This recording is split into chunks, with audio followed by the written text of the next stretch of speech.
1945년 제2차 세계대전은 종전되었다. 전쟁이 끝나고 맞게 된 해방. 이후 한국과 일본의 교류는 단절되었다. 두 나라 사이 다시 정식 외교 관계가 수립되면서 한일 간의 국교 정상화 시대를 연 것은 그로부터 20년 후인 1965년.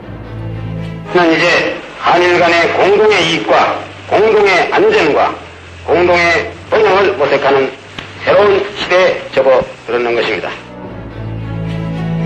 그 후 반세기 동안 정도의 차이는 있으나 우호 증진과 상호 협력을 통한 동반 성장을 추구해온 두 나라.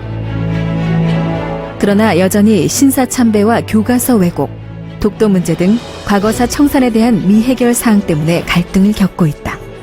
Japan and Korea are two critically important nations in the Asia-Pacific era.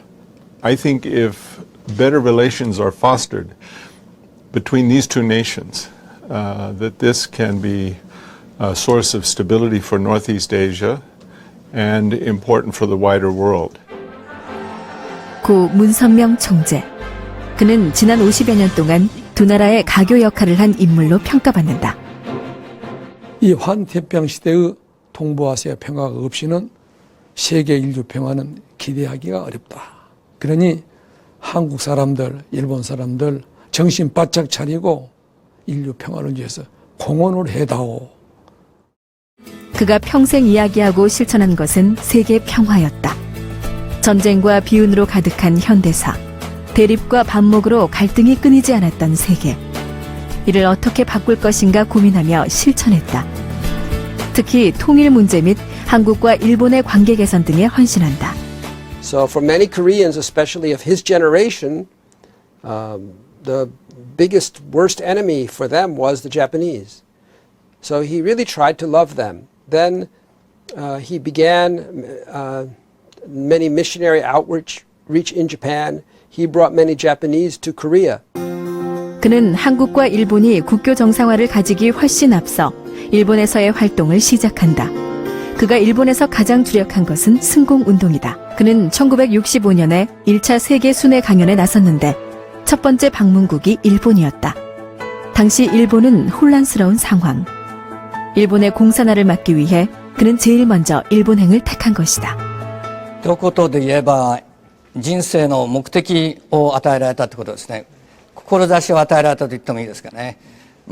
戦後の日本人目的を喪失して何のために生きるかというのがあまり明確でなかった時にですね、ために生きるというようにね、非常に明確な目的を与えられて、それによって特に若い人たちは人生の意義を教えられましたね。 당시는 세계의 국가들이 하나둘 공산화돼가는 상황. 일본은 전역에서 학생운동이 거세게 일어나고 있었고 이를 주도했던 세력은 주로 일본 공산당이었다. 大学を革命の砦というふうに捉えたわけなんですね。そしてさらに日本のですね、左翼自治体が広がりました。まず横浜、それから大阪、それから京都は28年間左翼政権だったんですね。それから福岡とこういう状況が起こってまいりました。そういう内容に対してですね、文先生が日本においでになられて、何とかして日本の保守勢力を固めてね、日本共産化から防ぐという課題をね、文先生はやってこられました。 조선인 총연합회의 거점인 조선대학 등지에 파견된 승공연합. 전국에 걸친 대대적인 승공 강의를 펼쳐간다. 일본이 공산화되면 동북아시아를 비롯한 세계 평화에 커다란 위협이 될 것이 분명했기 때문이다. 朝鮮大学の前でね、いわゆる勝共運動を展開しました。入川さんと青津さんという2人の女性が中心となりました。それからですね、28年間続いた蜷川京都府知事をね、選挙運動で倒していったわけなんです。 거센 저항에도 불구하고 문 총재의 승공운동은 일본 사회에서 커다란 지지를 얻는다. 60년대의 일본은 패전의 충격을 벗어나 급속한 경제 성장 등 급변기에 놓여 있었다. 전후 세대인 당시 대학생들은 더 이상 전쟁이 아닌 평화를 원했다.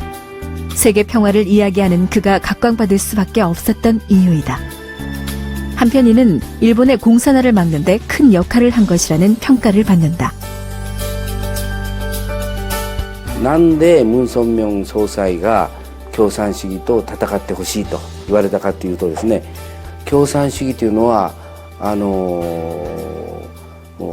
今まで人類歴史上ですね、最大の殺戮を、おそらくソ連とそれから中国、それからカンボジアとかですね、おそらく1億5000万人殺戮してきていると思いますね。だからこれがいわば平和を脅かす最大の敵であると。だからこの問題を解決しない限りはですね、ムン・ソンミョン総裁の悲願でもある、また我々の悲願でもある、真の意味での世界平和は実現できないということにあったと思います。 그 당시의 승공운동은 일본 내 많은 지도자들의 지지를 얻는다. 그의 세계 평화를 향한 순수한 의지를 높게 평가한 것.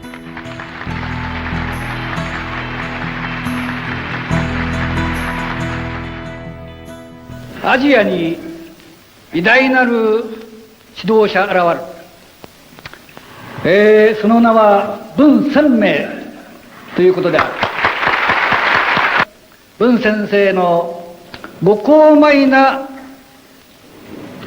ご教示に預かりまして、本当に今日はいい日だなと、いい日番だなと、気が晴れ晴れしたような感じがいたすのであります。本当に立派なお話を受けてましてありがとうございました。心から御礼を申し上げます。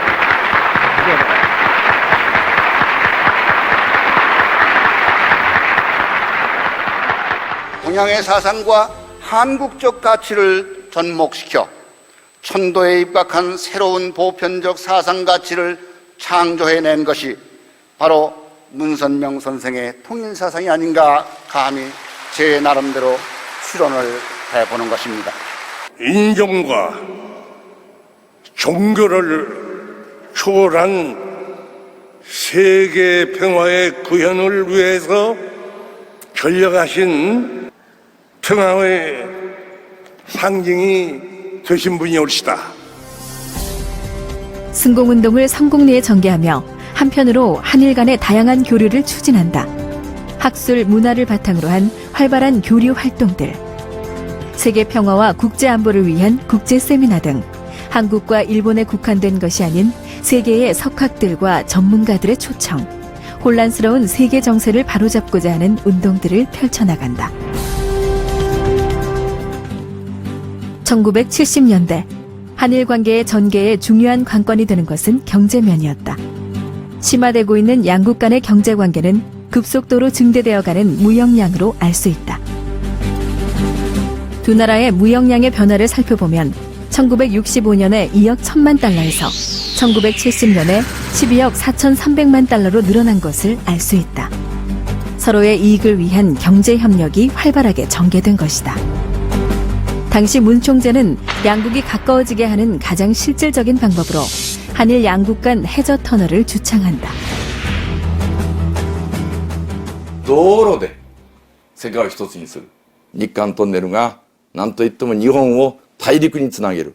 そして日韓が一つになる大きなきっかけになる。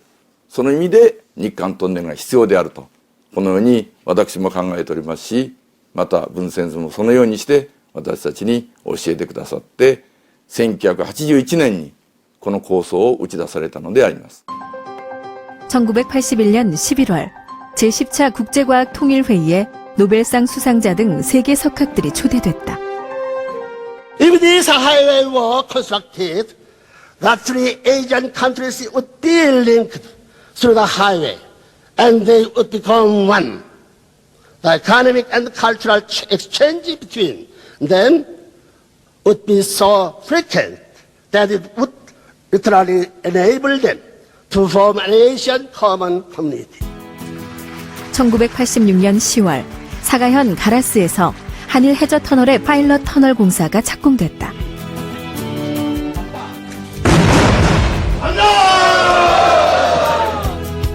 한일 두 나라를 바닷길로 잇는 최초의 시도.